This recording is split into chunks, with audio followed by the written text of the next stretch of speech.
നമസ്കാരം, JM ടോക്സിലേക്ക് സ്വാഗതം. വിവിധ കോഴ്സുകൾ പഠിച്ച് വിവിധ മേഖലയിൽ ജോലി ചെയ്യുന്ന 4 വനിതകളാണിപ്പോൾ നമ്മുടെ മുന്നിലുള്ളത്. ഇവർ 4 പേരും ഒന്നിച്ച് ഇന്ന് നിയമസഭയിൽ സ്പീക്കേഴ്സ് ഗാലറിയിലിരുന്ന് നിയമസഭാ നടപടികൾ കണ്ടു. ഇവരുടെ അനുഭവങ്ങളുടെ പശ്ചാത്തലത്തിൽ ഇവർ ഇന്നത്തെ നിയമസഭാ സമ്മേളനത്തെ എങ്ങനെ വിലയിരുത്തുന്നു എന്ന് നോക്കാം.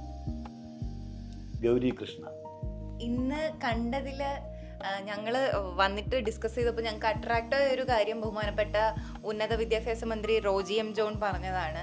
അപ്പോൾ അദ്ദേഹം പറയുകയുണ്ടായി, നമ്മുടെ നാട്ടിൽ ഇത്രയും നല്ല ഫെസിലിറ്റീസ് ഉണ്ട്, നമ്മുടെ നല്ല കേരളം പോലൊരു സംസ്ഥാനത്ത് പുറത്തു നിന്ന് വന്ന് പഠിക്കുന്ന വിദേശികളുടെ എണ്ണം വളരെ കുറവാണ്. അപ്പോൾ അത് വെച്ചിട്ടാണ് ഞങ്ങൾ ഇന്ന് കാഷ്വലായിട്ട് സംസാരിച്ചപ്പം പറയുകയുണ്ടായി, നമ്മുടെ നാട്ടിൽ നിന്നുള്ള കുട്ടികളെല്ലാം പുറത്തു പോകുന്നുണ്ട്, പക്ഷെ എന്തുകൊണ്ടോ നമ്മുടെ നാട്ടിലേക്ക് വരുന്ന വിദേശികൾ അല്ലെങ്കിൽ മറ്റ് സംസ്ഥാനങ്ങളിൽ നിന്നുള്ള കുട്ടികളുടെ എണ്ണം വളരെ വളരെ കുറവാണെന്നുള്ളത് അത് നമ്മൾ ചിന്തിക്കേണ്ടിയിരിക്കുന്ന വളരെ പ്രസക്തമായിട്ടുള്ളൊരു കാര്യമായിട്ടാണ് എനിക്ക് തോന്നിയത്. ശരിയാണ്. കാരണം അത് റോജി ജോൺ പറഞ്ഞത് ഇപ്പോഴത്തെ പുതിയ വിദ്യാഭ്യാസ നയം സംബന്ധിച്ച് സംസ്ഥാന സർക്കാർ പുതിയ ചില പദ്ധതികളൊക്കെ ആവിഷ്കരിക്കുന്നുണ്ട്. അപ്പോൾ വളരെ സീരിയസ് ആയിട്ടുള്ള ഒരു പ്രശ്നമായിട്ട് എനിക്കും അത് തോന്നി. കാരണം നമ്മുടെ കുട്ടികൾ ഈ കേരളത്തിൻ്റെ പുറത്തുള്ള ഏത് സ്റ്റേറ്റിൽ പോയാലും അവിടെ ഒരു മലയാളി കാണും, മറ്റ് സ്റ്റേറ്റിൽ നിന്നുള്ളവരും കാണും. അതാണ് ഉന്നത വിദ്യാഭ്യാസ മന്ത്രി പറഞ്ഞത്. എന്നാൽ നമ്മുടെ കേരളത്തിലേക്ക് വന്നു കഴിഞ്ഞാൽ ഇത്രയും സാക്ഷരതയുള്ള ഇത്രയും ഗോഡ്സ് ഓൺ കൺട്രിയിലേക്ക് എന്തുകൊണ്ടാണ് കുട്ടികൾ ഇങ്ങോട്ട് വരാത്തത്? എന്താണ് അതിന് കാരണം? എനിക്ക് തോന്നിയിട്ടുള്ള ഒരു പ്രധാനപ്പെട്ട കാരണം എൻ്റെ പോയിന്റ് ഓഫ് വ്യൂവിൽ ഞാൻ പറയുന്നതാണ്. നമ്മൾ എപ്പോഴും ചിന്തിക്കുക, ഇപ്പം എൻ്റെ കൂടെ പഠിക്കുന്ന പല കുട്ടികളും ഇപ്പം പുറത്ത് പഠിക്കുന്നവരുണ്ട്, പുറത്ത് പഠിച്ചവരുണ്ട്, നമ്മുടെ നാട്ടിൽ പഠിച്ചവരുണ്ട്. അവിടെ വ്യത്യാസം വരുന്നത് ഞാൻ UG പഠിച്ചത് തിരുവനന്തപുരത്ത് തന്നെയാണ്, മാർവാന്യൂസിലായിരുന്നു. PG ഞാൻ ചെന്നൈയിലാണ് പഠിച്ചത്. ഇപ്പം ചെന്നൈ പഠിച്ച ഞാനും അല്ലെങ്കിൽ കേരളത്തിൽ പഠിച്ച ഞാൻ ഒരു ഇൻ്റർവ്യൂവിന് അറ്റൻഡ് ചെയ്യുന്നു, UK പഠിച്ച എൻ്റെ ഒരു ഫ്രണ്ട് എൻ്റെ കൂടെ ഇൻ്റർവ്യൂവിന് വരുന്നു. അവിടെ എപ്പോഴും ആ സർട്ടിഫിക്കേഷൻ വാല്യൂ അല്ലെങ്കിൽ അവിടെ പഠിച്ച യൂണിവേഴ്സിറ്റിയുടെ വാല്യൂ കൊടുക്കുന്നത് എപ്പോഴും ആ UK പഠിച്ചൊരു കുട്ടിക്കായിരിക്കും. അപ്പം നമ്മുടെ നാട്ടിൽ ഇത്രയും ഫെസിലിറ്റി ഉണ്ടെന്ന് പറഞ്ഞാലും ജോബ് ഓപ്പർച്യൂണിറ്റിയുടെ കാര്യം വരുമ്പോഴത്തേക്കും അവിടെ നമ്മൾക്ക് വാല്യൂ, നമ്മുടെ സർട്ടിഫിക്കേഷന് അല്ലെങ്കിൽ നമ്മൾ പഠിച്ച കോഴ്സിനുള്ള വാല്യൂ കിട്ടുന്നില്ല. ആ ഒരു വാല്യൂ ഭയങ്കര ഒരു ഇമ്പോർട്ടൻറ്റ് ഫാക്ടറായിട്ട് തോന്നുന്നുണ്ട്. അതുകൊണ്ടാണ് ഇപ്പം നമ്മുടെ കൂടെ പഠിക്കുന്നതിൽ അല്ലെങ്കിൽ നമ്മുടെ നാട്ടിലുള്ള ഭൂരിഭാഗം ഒരു 90% കുട്ടികളും സ്കൂൾ കാലഘട്ടം കഴിഞ്ഞ ഉടനെ തന്നെ പുറത്തേക്ക് പോകാനുള്ളൊരു ടെൻഡൻസി കാണിക്കുന്നത്, അല്ലെങ്കിൽ മറ്റ് കേരളത്തിന് പുറത്തുള്ള സംസ്ഥാനങ്ങളിലേക്ക് പോകുന്നത്. അവർ അവിടെ പഠിച്ചു കഴിയുമ്പോൾ മേ ബി ആ യൂണിവേഴ്സിറ്റിയുടെ പേരായിരിക്കാം, അല്ലെങ്കിൽ അവർക്ക് അവിടെ കിട്ടുന്ന എക്സ്പോഷർ ആയിരിക്കാം. ജോബ് മാർക്കറ്റ് എടുക്കുമ്പോഴത്തേക്കും നമ്മുടെ നാട്ടിൽ പഠിച്ച കുട്ടികൾക്ക് ആ ഒരു സർട്ടിഫിക്കേഷൻ്റെ വാല്യൂ വേണ്ടത്ര കിട്ടുന്നില്ല. അതൊരു മെയിൻ പോയിന്റ് ആയിട്ട് എനിക്ക് ഫീൽ ചെയ്തിട്ടുണ്ട്. ജിലു ഫ്രാൻസിസ് കേരളത്തിന് പുറത്താണ് ബിടെക്കും എംടെക്കും ചെയ്തത്. അപ്പോൾ എന്തുകൊണ്ടാണ് ഇങ്ങനെ പുറത്തേക്ക് പോകേണ്ടി വന്നത്? എന്തുകൊണ്ടാണ് പുറത്തുള്ള വിദ്യാഭ്യാസത്തെ എങ്ങനെയാണ് കാണുന്നത്? ഞാൻ എന്തുകൊണ്ടാണ് പോയെന്ന് ചോദിച്ചാൽ, ഫസ്റ്റ് ഓഫ് ഓൾ ഞാൻ എൻട്രൻസ് എഴുതി പോയതാണ്. ബട്ട് മോർ ദാൻ ദാറ്റ് എനിക്ക് എവിടെയാണ് പഠിച്ചിരുന്നത്? ഞാൻ മീററ്റിലാണ് ബിടെക് പഠിച്ചത്. അപ്പോൾ നാഷണൽ ലെവൽ എൻട്രൻസ് എഴുതി പോയതാണ്. ബട്ട് ദെൻ ഇവിടെ ചേരാത്തതിൻ്റെ കാരണം എനിക്ക് പുറത്ത് ഞാൻ അതുവരേക്കും കേരളത്തിന് വെളിയിൽ സിറ്റീസിലൊന്നും ട്രാവൽ ചെയ്തിട്ടുണ്ടായിരുന്നില്ല. So I wanted to explore other cities. Meerut എന്ന് പറയുന്നത് ഡൽഹിൻ്റെ വളരെ നിയറാണ്. സോ ഞാൻ വിചാരിച്ചു ഡൽഹിയിൽ പോയി കറങ്ങാം, അങ്ങനെ ഫ്രണ്ട്സ് ഉണ്ടാക്കാം, ആ ഒരു മൈൻഡ് സെറ്റിലാണ് പോയത്. എനിക്ക് തോന്നുന്നു ഇപ്പോഴും ഇവിടുന്ന് ലൈക്ക് ഒരു 17-18 വയസ്സുള്ള കുട്ടികൾക്ക് അവർക്ക് ഒരു ഗ്ലാമറസ് ക്യാമ്പസ് എക്സ്പീരിയൻസ് അല്ലെങ്കിൽ ഒരു city life experience away from parents, അതൊക്കെ ആയിരിക്കും കൂടുതൽ അവരെ പുറത്തേക്ക് പോകാനായിട്ട് അട്രാക്ട് ചെയ്യുന്നതെന്ന് എനിക്ക് തോന്നുന്നു. ലൈക്ക് ബാംഗ്ലൂർ, ചെന്നൈ അങ്ങനെ സ്ഥലങ്ങളിലൊക്കെ പോകുന്ന കുട്ടികൾ. ജിലു പറഞ്ഞ പോയിന്റിന്റെ കൂടെ എനിക്ക് ആഡ് ചെയ്യാനുള്ളത്, നമ്മുടെ പണ്ടുള്ള ഒരു കാലഘട്ടത്തിൽ കുട്ടികൾ ഇവിടെ തന്നെ പഠിക്കുന്നു, ആ ഒരു ഇതായിരുന്നു. പക്ഷെ നമ്മുടെ ഇപ്പോഴത്തെ ജനറേഷൻ്റെ, ഞാൻ പാരൻസിനെ കുറ്റപ്പെടുത്തി പറയുന്നതല്ല, നമ്മുടെ ഒരു 99 നമ്മുടെ കേരളത്തിലെ പാരൻസും ഒരു ടോക്സിക് പാരൻറ്റിങ് എന്ന് നമുക്ക് പറയേണ്ടി വരും. എല്ലാവരും അല്ല, എന്ത് അർത്ഥത്തിലാണെന്ന് ചോദിച്ചാൽ അവരുടെ കൺസേൺ ആയിരിക്കാം, അവർ വളർന്നു വന്ന സാഹചര്യമായിരിക്കാം. പക്ഷെ അവർ കാണുന്നത് ഓക്കെ, കുട്ടികൾ രാവിലെ കോളേജിൽ പോയാൽ വൈകിട്ട് 5 മണിയാകുമ്പോൾ തിരിച്ചു വരണം, പുറത്തൊന്നും പോയി എൻജോയ് ചെയ്യാൻ പാടില്ല, അല്ലെങ്കിൽ അവർ ഡിസിഷൻസ് എടുക്കാൻ പാടില്ല. പക്ഷെ നമ്മുടെ കൾച്ചർ വേറെയാണ്. നമ്മുടെ ജെൻസി തലമുറയ്ക്ക് അതൊക്കെ എത്രത്തോളം ഡൈജസ്റ്റ് ആകുമോ എന്നുള്ളത് തന്നെ ഭയങ്കര ഒരു ക്വസ്റ്റ്യൻ ആണ്. അപ്പം അവര് നമ്മള് ഫുള്ളി ആയിട്ട് ഫ്രീഡം കൊടുക്കണം അപ്പൊ കൂടുതൽ സ്വാതന്ത്ര്യം തേടിയാണ് പുറത്തേക്ക് പോകുന്നത്. പക്ഷെ അങ്ങനെ പോകുമ്പോൾ നിങ്ങൾ ആ സ്വാതന്ത്ര്യം കിട്ടുമ്പോഴേ ചിലരെങ്കിലും ഒക്കെ അതിനെ ദുരുപയോഗം ചെയ്യാൻ സാധ്യത. നിങ്ങൾ എങ്ങനെയാ അപ്പൊ നമുക്കൊരു ഉത്തരവാദിത്വം വരുമോ? നമുക്ക് ഫ്രീഡം കിട്ടുമ്പോൾ അങ്ങനെ മിസ്യൂസ് ചെയ്യുന്നവർ ഒത്തിരി ഉണ്ട്. പക്ഷേ ഒത്തിരി കുട്ടികൾ, ഇപ്പം ഞാനടക്കമുള്ള ഒരു കുട്ടികളും എനിക്കിപ്പം UG പഠിച്ച ടൈമിൽ സ്വന്തമായിട്ട് കാര്യങ്ങൾ ചെയ്യുന്നതോ പുറത്തു പോകുന്നതിനെ പറ്റിയോ വലിയ ധാരണയൊന്നുമില്ല. കാര്യം നമ്മൾ വീട്ടിൽ നിന്ന് പോകുന്നു വരുന്നു അത്രേ ഉള്ളൂ. അതേസമയം PG പഠിക്കാനായിട്ട് ചെന്നൈയിലേക്ക് പോയി, ചെന്നൈ പോലൊരു മെട്രോപൊളിറ്റൻ സിറ്റി പോയി. അവിടെ നമുക്ക് ഭയങ്കരമായിട്ട് എനിക്ക് വന്നൊരു ഏറ്റവും കൂടുതൽ അച്ചീവ്മെൻ്റ് എന്ന് പറഞ്ഞാൽ ഫിനാൻഷ്യൽ ഇൻഡിപെൻഡൻസ് ആണ്. നമ്മൾ എങ്ങനെയൊക്കെ എവിടെയൊക്കെ എത്ര രൂപ ചിലവാക്കണം എന്ന് പഠിക്കും. നമുക്ക് പാരൻസ് അയച്ചു തരുന്ന എമൗണ്ട് ആയിരിക്കും നമ്മുടെ കയ്യിലുള്ളത്. അപ്പോൾ 10,000 രൂപ ഒരു മന്ത്ലി അയച്ചു തരുവാണെങ്കിൽ അത് എവിടെയൊക്കെ എങ്ങനെയൊക്കെ ചിലവാവണം. നമ്മൾ സിനിമയിലൊക്കെ പറയുന്ന പോലെ 1 കിലോ അരിയുടെ പൈസ നമുക്ക് അതുകൊണ്ടാണ് അറിയുന്നത്. അല്ലെങ്കിൽ നമ്മൾ പാരൻസിൻ്റെ കീഴിൽ ഡിപ്പെൻഡൻ്റ് ആയിട്ടല്ലേ വളരത്തുള്ളൂ. അപ്പോൾ കുട്ടികൾക്ക് ഫിനാൻഷ്യൽ ഇൻഡിപെൻഡൻസ് പഠിക്കാനും എങ്ങനെയൊക്കെ ചിലവാക്കണം എന്നും സ്വന്തമായിട്ട് ട്രാവൽ ചെയ്യാനും അവരെ ഭയങ്കരമായിട്ട് ഇൻഡിപെൻഡൻ്റ് ആക്കുവാണ്. നമ്മൾ കരിയർ വൈസ് ഇമ്പോർട്ടൻ്റ് നമ്മൾ പഠിക്കുന്നതിനോടൊപ്പം തന്നെ നമ്മുടെ പേഴ്സണാലിറ്റി ഡെവലപ്മെന്റിന് ഈ പുറത്തു പോകുന്ന ഭയങ്കരമായിട്ട് ഹെൽപ്പ് ചെയ്യുന്നുണ്ട്. ബിസ്മിത പിന്നെ കേരളത്തിൽ മാത്രം പഠിച്ച ഒരാളാണ്, പുറത്ത് പഠിച്ചിട്ടില്ല. ബിസ്മിത ആർട്സ് കോളേജിൽ MA പാസ്സായ ആൾ, MA B.Ed. ബിസ്മിത എങ്ങനെയാണ് ഇതിനെ കാണുന്നത്? കേരളത്തിനകത്ത് പഠിച്ച ഒരാളെ ഇതിനൊരു അവസരം കിട്ടാത്തതിലുള്ള വിഷമമാണോ അതോ ഇങ്ങനെ പോയില്ലെങ്കിലും വിദ്യാഭ്യാസത്തിന് കുഴപ്പമില്ലാന്ന് കരുതുന്ന ആളാണോ? നമ്മുടെ കേരളത്തിൽ വിദ്യാഭ്യാസത്തിന് അതിൻ്റെ ക്വാളിറ്റിക്ക് കുറവുണ്ടെന്നുള്ളൊരു അഭിപ്രായമൊന്നും എനിക്കില്ല. പിന്നെ ഈ പറഞ്ഞത് ഇവർ രണ്ടുപേരും പറഞ്ഞതുപോലെ കൂടുതൽ ഓപ്പർച്യൂണിറ്റീസ് തിരക്കി പോകുന്നവരുണ്ട്. പിന്നെ അതിനെക്കുറിച്ച് പറയുകയാണെങ്കിൽ ഇപ്പോൾ റിക്രൂട്ട്മെൻ്റ് ഒക്കെ വരുന്ന സമയത്ത് ഇപ്പോൾ ഒരു കമ്പ്യൂട്ടർ സയൻസ് പഠിച്ചൊരു കുട്ടിയാണെന്ന് ഇരിക്കട്ടെ. അപ്പോൾ ഈ റിക്രൂട്ട്മെൻറ്റിൻ്റെ കാര്യം പറയുമ്പോൾ ആമസോൺ, മൈക്രോസോഫ്റ്റ്, ഗൂഗിൾ ഒക്കെ വരുന്നത് ഈ ബാംഗ്ലൂർ അങ്ങനെയുള്ള നഗരങ്ങളിലാണ് കൂടുതലായിട്ട്. അപ്പോൾ അവരുടെ റിക്രൂട്ട്മെൻറ്റ് ആ ഒരു പർട്ടിക്കുലർ ഏരിയയിലുള്ള ക്യാമ്പസുകളിലായിരിക്കും കൂടുതലായിട്ട് വരുന്നത്. അപ്പോൾ ഈ കാരണം കൊണ്ട് തന്നെയാണോ മറ്റ് സ്റ്റേറ്റിൽ നിന്ന് കുട്ടികൾ കേരളത്തിൽ വരാത്തത്? കാരണം ഇവിടെ വന്ന് പഠിച്ചാൽ ഇത്തരത്തിലുള്ള ജോബ് ഓപ്പർച്യൂണിറ്റീസ് കുറയുന്നുള്ളതാണ് വിഷയം. അതോ ഇവിടുത്തെ വിദ്യാഭ്യാസ നിലവാരത്തിൽ പ്രശ്നമുണ്ടോ? വിദ്യാഭ്യാസ നിലവാരത്തിൽ അതിൻ്റെ ആ സ്ട്രക്ചറിൽ may be there is a possibility. അതിനേക്കാൾ ഉപരി ഈ പറയുന്ന നമ്മളിപ്പം എൻ്റെ ഫ്രണ്ട് പുള്ളിക്കാരി നമ്മുടെ ഈ B.Tech-ഉമാണ്. അതുപോലെ തന്നെ പോളിടെക്നിക്, കമ്പ്യൂട്ടർ സയൻസിൽ പോളിടെക്നിക്ക് കഴിഞ്ഞിട്ട് B.Tech-ന് പോയതാണ്. അപ്പം ആദ്യം എല്ലാവരും പറഞ്ഞു ഈ 3 years പോളിടെക്നിക്ക് കഴിഞ്ഞ് കഴിഞ്ഞാൽ ഭയങ്കര പ്ലേസ്മെൻറ്റ്, ക്യാമ്പസ് പ്ലേസ്മെൻ്റ് ഒക്കെയാണ്, ഇതാണെന്നൊക്കെ പറഞ്ഞാണ് പുള്ളിക്കാരി അവിടെ ജോയിൻ ചെയ്തത്. പക്ഷേ അത് കഴിഞ്ഞപ്പോഴാണ് റിയലൈസ് ചെയ്തത് ഇതുകൊണ്ടൊരു ഒന്നും കിട്ടാൻ പോണില്ല, അല്ലെങ്കിൽ നമുക്കൊരു കരിയറിൽ ഒരു ബെറ്റർ ഓപ്പർച്യൂണിറ്റി ഇവിടെ നിന്ന് കിട്ടാൻ പോകുന്നില്ല.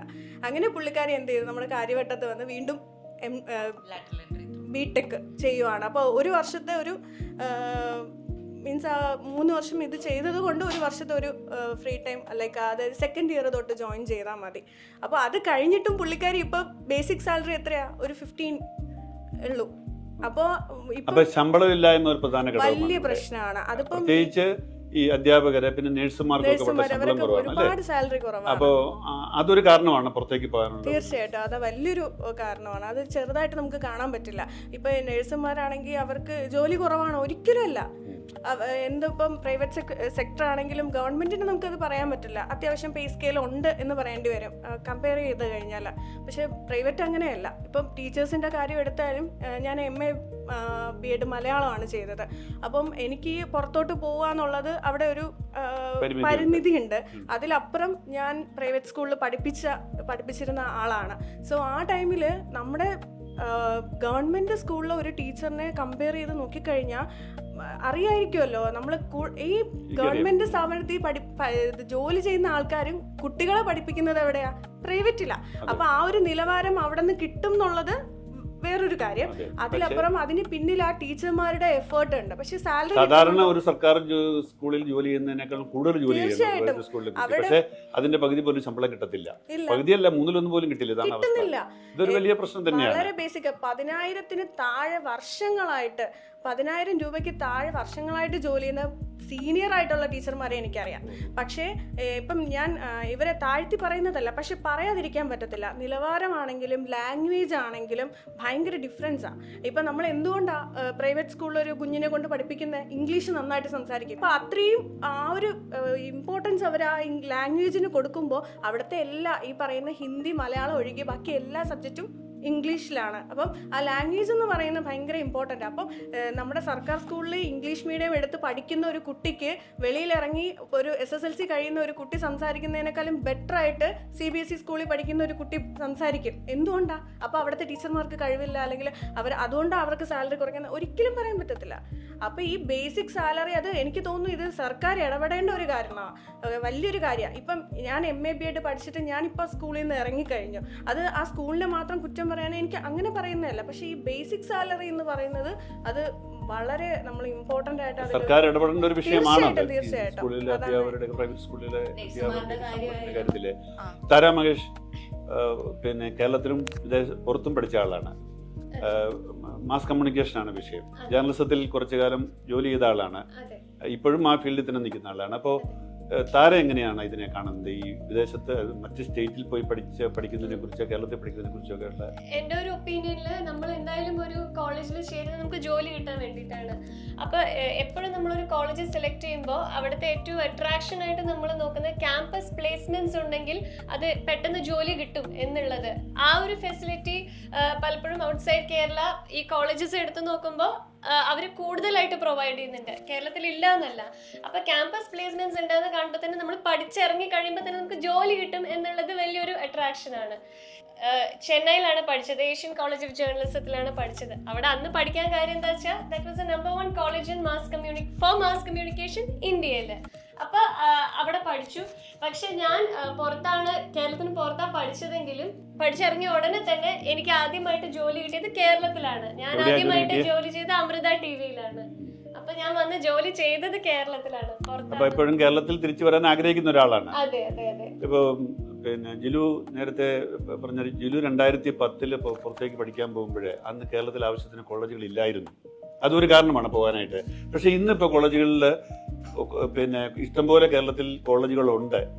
അപ്പോൾ കോളേജുകളുണ്ട് എന്ന് പറയുമ്പോൾ ഇല്ല എന്ന് വാദിക്കുന്നവരും ഉണ്ട്. ആവശ്യത്തിന് കോളേജുകളുണ്ടോ കേരളത്തിൽ?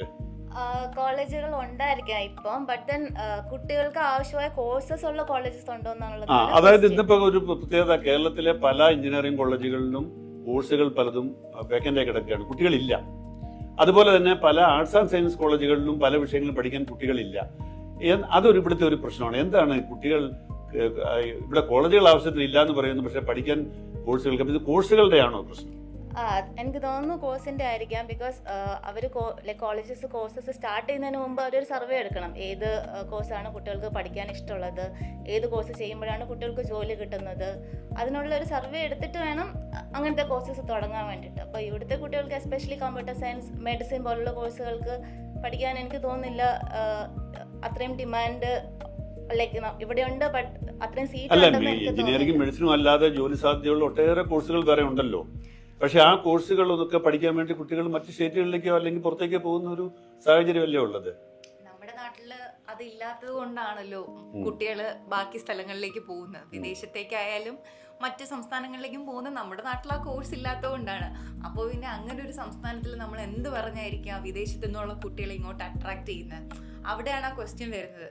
നമ്മുടെ കുട്ടികൾ പുറത്തുപോയി പഠിക്കുന്നത് അവർ ഉദ്ദേശിക്കുന്ന കോഴ്സസ് ഇല്ലാത്തതുകൊണ്ടായിരിക്കും. ഇപ്പം AI പോലുള്ള അഡ്വാൻസ്ഡ് ടെക്നോളജി ഒക്കെ വന്നപ്പം ഒത്തിരി കോഴ്സ് നമ്മുടെ നാട്ടിൽ ഇല്ലാത്തത് പലതും വിദേശത്തും മറ്റ് സംസ്ഥാനങ്ങളും നമ്മുടെ അയൽ സംസ്ഥാനങ്ങളിൽ തമിഴ്നാട്ടിലും ബാംഗ്ലൂരും ഒക്കെ ഉണ്ട്. അപ്പൊ അവിടെ പോയി കുട്ടികൾ പഠിക്കുന്നത് അതുകൊണ്ടാണല്ലോ. ഇത് കോഴ്സുകളുടെ മാത്രം പ്രശ്നമാണോ? ഉള്ള കോഴ്സുകൾക്ക് തന്നെ നമ്മളെ പഠിപ്പിക്കുന്ന അധ്യാപകരെ വേണ്ടത്ര അപ്ഡേറ്റ് അല്ല എന്നുള്ള പ്രശ്നം അങ്ങനെ വല്ലതും ഫീൽ ചെയ്യുന്നു? അതും ഫീൽ ചെയ്യുന്നുണ്ട്. അതായത് നമ്മുടെ സിലബസ്, നമ്മുടെ കോഴ്സ് സ്ട്രക്ചർ ഒക്കെ ബിൽഡ് ചെയ്തേക്കുന്നതിൽ അപ്ഡേഷൻ വരുത്തുന്നില്ല. ഇന്ന് മുഖ്യമന്ത്രി ന്യൂസിൽ ആ കാര്യം പറഞ്ഞു, അപ്ഡേഷൻ ഇല്ല, പഴയ ശൈലിയിലുള്ള പഠനവും പഴയ സിലബസും ഒക്കെയാണെന്ന്. അതൊരു വിഷയമാണ്, അതൊരു ഗൗരവമുള്ള വിഷയമാണ്. അപ്പൊ അത് അപ്ഡേഷൻ വരുത്തുന്നതിനോടൊപ്പം തന്നെ ടീച്ചേഴ്സ്, ഇപ്പൊ ടീച്ചേഴ്സിന് സർവീസിൽ നിന്ന് റിട്ടയർ ആവാൻ അവർക്ക് അത്രയും വർഷമുണ്ട്. അപ്പൊ നമുക്ക് ടീച്ചേഴ്സിനെ മാറ്റി ചിന്തിക്കാൻ പറ്റില്ല. അപ്പൊ അവർക്ക് വേണ്ട ട്രെയിനിങ് കിട്ടുന്നില്ല. ഇപ്പൊ നമ്മുടെ ജനറേഷൻ ഭയങ്കര അഡ്വാൻസ്ഡ് ആയിരിക്കും. ഇപ്പൊ സാറ് തന്നെ അത്ര അഡ്വാൻസിലേക്ക് എത്തുന്നേ ഉള്ളൂ. അപ്പോൾ ആ ജനറേഷനുള്ളവർ അത്രയും ട്രെയിനിങ് കൊടുത്ത് നമ്മൾ അഡ്വാൻസ്ഡ് ലെവലാക്കി കുട്ടികളുടെ ആ ലെവലിൽ എത്തിച്ചാൽ മാത്രമേ നമ്മുടെ എഡ്യൂക്കേഷനിൽ കാര്യമുള്ളൂ. അല്ലാണ്ട് ടീച്ചറിന് അറിയില്ല. അപ്പോൾ ഗൗരി പറയുന്നത് അത്തരത്തിലുള്ള ഒരു ഡിസ്പാരിറ്റി കേരളത്തിനേക്കാൾ കമ്പയർ ചെയ്യുമ്പോൾ മറ്റു സ്റ്റേറ്റുകളിൽ ഇല്ല എന്നുള്ളതാണ്. അതായത് അവിടെ അധ്യാപകർ കുറച്ചുകൂടെ അപ്ഡേറ്റഡ് ആണെന്നാണോ പറയുന്നത്? കുറച്ചുകൂടെ അപ്ഡേറ്റഡ് ആണ്. അതായത് പുതിയ കോഴ്സ് തുടങ്ങുമ്പോൾ ഓഫ്കോഴ്സ് ആയിട്ടും ടീച്ചേഴ്സ് പഠിക്കണം. അപ്പോൾ എന്തായാലും ടീച്ചേഴ്സ് അവര് എഫേർട്ട് ഇട്ട് പഠിച്ചത് കൊണ്ടാണല്ലോ അവിടെ കോഴ്സ് വന്നതും അവിടെ കുട്ടികൾ പോകുന്നതും സക്സസ് ആയിട്ട് വീണ്ടും വീണ്ടും പിള്ളേർ പോകുന്നതും. അപ്പോൾ നമ്മുടെ നാട്ടിലെ എഡ്യൂക്കേഷൻ സെക്ടർ മോശമാണെന്ന് ഞാൻ ഒരിക്കലും പറയില്ല. നമുക്ക് നല്ല സ്കൂളിങ്ങും നല്ല കോളേജസിലും നമുക്ക് നല്ല ഇതൊക്കെയാണ് കിട്ടുന്നതെങ്കിലും നമ്മുടെ ഫെസിലിറ്റീസും നമ്മുടെ കോഴ്സസും ഒക്കെ അപ്ഡേറ്റ് ആയാൽ മാത്രമേ ബാക്കി വിദേശത്തു നിന്നുള്ള കുട്ടികളെ നമുക്ക് അട്രാക്ട് ചെയ്യാൻ പറ്റൂ. ഈ ബിസ്മിത MNC-കളിലേക്ക് മൾട്ടിനാഷണൽ കമ്പനികളിലേക്ക് നമ്മുടെ നാട്ടിലെ കുട്ടികൾക്ക് വേണ്ടത്ര പോസ്റ്റിംഗ് കിട്ടുന്നില്ല എന്നൊരു പരാതി കേട്ടിട്ടുണ്ട്. അതെന്താ കാരണം?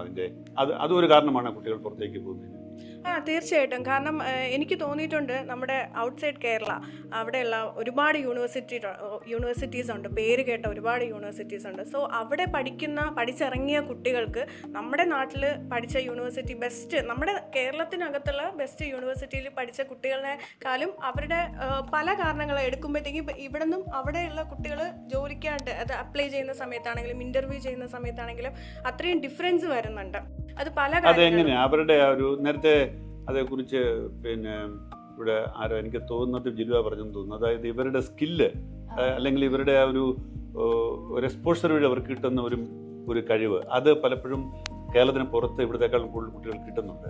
അതെ, നമ്മൾ MNC-ലൊക്കെ വർക്ക് ചെയ്യാൻ പോകുമ്പോൾ നമ്മൾ മൾട്ടി കൾച്ചറൽ ആൾക്കാരായിട്ട് ഇൻട്രാക്ട് ചെയ്യണം. ലൈക്ക് നമ്മുടെ ക്ലയൻസ് ഒക്കെ പുറത്തുള്ള ആൾക്കാരായിരിക്കും, നമ്മുടെ കളീഗ്സ് ഒക്കെ പുറത്തുള്ളവരായിരിക്കും. അപ്പോൾ അവരോടൊക്കെ ഇൻട്രാക്ട് ചെയ്യാൻ നമുക്കൊരു സ്കില്ല് വേണമല്ലോ. പുറത്തുള്ള കോളേജസിൽ പഠിച്ചാൽ കൂടുതൽ മൾട്ടി കൾച്ചറൽ ആക്ടിവിറ്റീസ് ഉണ്ടാവും, വേറെ സ്റ്റേറ്റിലുള്ള കുട്ടികളായിട്ട് ഇൻട്രാക്ട് ചെയ്യാൻ പറ്റും, അവർക്കൊരു സിറ്റി ലൈഫ് എക്സ്പോഷർ ഉണ്ടാവും. ഇതൊക്കെ ഭയങ്കര ഇമ്പോർട്ടൻ്റ് ആണ് ഒരു MNC-യിൽ വർക്ക് ചെയ്യുമ്പോൾ. പിന്നെ എനിക്ക് ആഡ് ചെയ്യാനുള്ള ഒരു പോയിന്റ് സാർ, നമ്മൾ വിദേശത്തെ കുട്ടികളെ അട്രാക്ട് ചെയ്യുന്നതെന്നാണല്ലോ നമ്മുടെ ഡിസ്കഷനിൽ സ്റ്റാർട്ട് ചെയ്തത്. നമ്മുടെ നാട്ടിലുള്ള കുട്ടികൾക്ക് പുറത്തു പോയി പഠിക്കാനായിട്ട് ഒത്തിരി സ്കോളർഷിപ്സ് അവൈലബിൾ ആണ്. ഇപ്പം നമുക്ക് എല്ലാവർക്കും അറിയാം, ഇറാസ്മസ് മുണ്ടസ് ഉണ്ട്, അങ്ങനെ പേര് കേട്ട ഒത്തിരി സ്കോളർഷിപ്പ് നമ്മുടെ നാട്ടിലുള്ള പിള്ളേർക്കെല്ലാം കിട്ടി അവർ പുറത്തു പോയി പഠിക്കുന്നുണ്ട്. പക്ഷേ നമ്മുടെ നാട്ടിലേക്ക് വിദേശത്തുള്ള കുട്ടികളെ അട്രാക്ട് ചെയ്യാനായിട്ട് നമ്മുടെ ഗവൺമെൻറ് അല്ലെങ്കിൽ നമ്മുടെ ഉദ്യോഗസ്ഥർ അങ്ങനെ എന്തെങ്കിലും സ്കോളർഷിപ്പ് പ്രൊവൈഡ് ചെയ്യുന്നു ഉള്ളതാണ്. അങ്ങനെ അത് അത്രയും പോപ്പുലാരിറ്റി കൊടുത്ത് അങ്ങനെ അവരെ നമ്മൾ അട്രാക്ട് ചെയ്താലല്ലേ നമുക്ക് അവിടെ നിന്ന്. പക്ഷെ അപ്പോഴും ഒരു ചോദ്യമുണ്ട്, സ്കോളർഷിപ്പ് കൊണ്ട് മാത്രം വരുമോ? ജോലി സാധ്യതയും നിലവാരവും പ്രധാനപ്പെട്ടതാണ്. അതെ, ഇത് രണ്ടും ഉണ്ടെങ്കിലേ വരുള്ളൂ. അപ്പം ബിസ്മിയുടെ അഭിപ്രായത്തിൽ അപ്പോൾ എന്തൊക്കെയാണ് ഇവിടെ? സ്കോളർഷിപ്പ് ഉണ്ടാവണം, വേറെ എന്തൊക്കെയാണ് ഇവിടെ ഉണ്ടാവേണ്ടത്? ഒന്ന്, വിദ്യാഭ്യാസ നിലവാരത്തിൽ ഒരു ഉയർച്ച വരണം, കൂടുതൽ ജോലി സാധ്യതയുള്ള കോഴ്സുകൾ ഉണ്ടാവണം.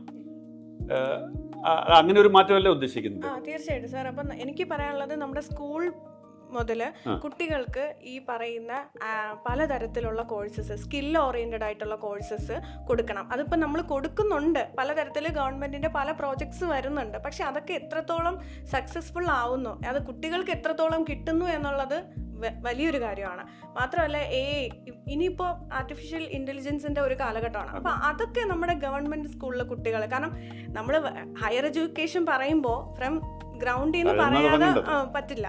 സോ അപ്പം അങ്ങനെ വരുമ്പോഴത്തേക്കും അങ്ങനെ പല കോഴ്സസ് കുട്ടികൾക്ക് ഫലപ്രദമായിട്ട് കിട്ടാൻ വേണ്ടിയിട്ടുള്ള ഒരു ഇത് നമ്മൾ കൊണ്ടുവരണം. അതുപോലെ തന്നെ ഇനി യൂണിവേഴ്സിറ്റീസിലൊക്കെ പറയുന്ന സമയത്ത് പല യൂണിവേഴ്സിറ്റീസിനും നമ്മുടെ ഔട്ട്സൈഡ് കേരളയിൽ പല യൂണിവേഴ്സിറ്റീസിനും ഫോറിൻ കൺട്രീസുമായിട്ട് അവിടെയുള്ള കമ്പനീസുമായിട്ട് ടൈപ്പ് പാർട്ട്ണർഷിപ്പും ഉണ്ട്.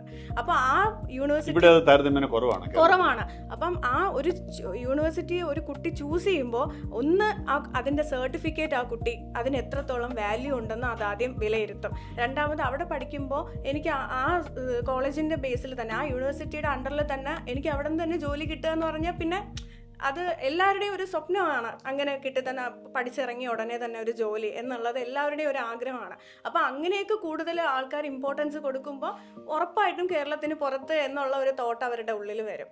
ഞാൻ ഒരു കാര്യം ചോദിക്കട്ടെ, നിങ്ങൾ ആർക്കൊക്കെ ഡ്രൈവിംഗ് അറിയാം? 3 പേർക്കറിയാം. അതിൽ നല്ല കാര്യം, ഇന്നിപ്പം നിയമസഭയിലെ ഗതാഗത മന്ത്രി പറഞ്ഞൊരു കാര്യം, വളരെ ശ്രദ്ധേയമായ ഒരു കാര്യം പറഞ്ഞു. അതായത് സ്കൂളുകളിലെ +2 വിദ്യാർത്ഥികൾക്ക് പ്രീ ഡ്രൈവിംഗ് ലൈസൻസ് കോഴ്സ് കൊടുക്കുക എന്നുള്ളത്. വാസ്തവത്തിൽ നമ്മളെ പ്രത്യേകിച്ച് ഇന്ന് പഴയ പോലെയല്ല, ഇന്ന് എല്ലാവർക്കും വാഹനമുള്ള ഒരു കാലത്ത് കുട്ടികളെ തന്നെ ആ ഏജിൽ തന്നെ അവരെ ഡ്രൈവിംഗ് പഠിപ്പിച്ച് വെറുതെ ഡ്രൈവിംഗ് അല്ല, വളരെ ഉത്തരവാദിത്ത റെസ്പോൺസിബിൾ ഡ്രൈവിങ്, നിയമങ്ങൾ കർശനമായി പഠിച്ചുകൊണ്ടുള്ള ഡ്രൈവിംഗ് പഠിക്കുക. വാസ്തവത്തിൽ ഒരു നല്ല സ്റ്റെപ്പാണ്. നമ്മുടെ ഒരു സ്കൂൾ തലത്തിൽ തന്നെ തുടങ്ങണമെന്നുള്ളതാണ്. അല്ലാതെ നമ്മൾ ഹയർ എഡ്യൂക്കേഷൻ അങ്ങ് ഉയർത്തുക എന്നുള്ള ഒറ്റ കാഴ്ചപ്പാടിൽ നമുക്ക് മുന്നോട്ട് പോകാൻ പറ്റത്തില്ല. നമ്മുടെ പ്രീ പ്രൈമറി തൊട്ടുള്ള വിദ്യാഭ്യാസ രീതി നന്നായാൽ മാത്രമേ ഉന്നത തലത്തിലേക്ക് പോകാൻ പറ്റുള്ളൂ എന്നുള്ളതല്ലേ കാണിക്കുന്നത്. അപ്പോൾ ചുരുക്കി പറഞ്ഞാൽ ഇന്നത്തെ നിങ്ങളുടെ നിയമസഭാ സന്ദർശനം നിങ്ങളുടെ ഏതാനും സമയത്തേക്ക്, ഇന്ന് അവിടെ പല നാടകങ്ങളും നടന്നു. അവിടെ നിങ്ങൾ കണ്ടു സീറാവറിൽ എങ്ങനെയാണ് ഭരണപക്ഷവും പ്രതിപക്ഷവും ഏറ്റുമുട്ടുന്നതെന്ന്, രാഷ്ട്രീയമായ വാഗ്വാദങ്ങൾ കേട്ടു. ഇതൊക്കെ കേട്ടിട്ട് നിങ്ങളുടെ മനസ്സിൽ തങ്ങിയത് ഇതൊന്നുമല്ല, ഉന്നത വിദ്യാഭ്യാസ മന്ത്രിയുടെ കാരണം നിങ്ങളെ ബാധിക്കുന്ന വിഷയം അതാണ്, അല്ലെങ്കിൽ ഇവിടുത്തെ യുവതലമുറയെ ബാധിക്കുന്ന വിഷയം അതാണ്. ഈ ഉത്തരവാദിത്വ ബോധം നമ്മുടെ ജനപ്രതിനിധികൾ കൂടെ ഉണ്ടായാൽ നമ്മൾ രക്ഷപ്പെട്ടു എന്നാണ് എനിക്ക് തോന്നുന്നത്, അല്ലേ? എന്തായാലും ഈ ചർച്ചയിൽ പങ്കെടുത്ത നിങ്ങൾക്ക് എല്ലാവർക്കും നന്ദി.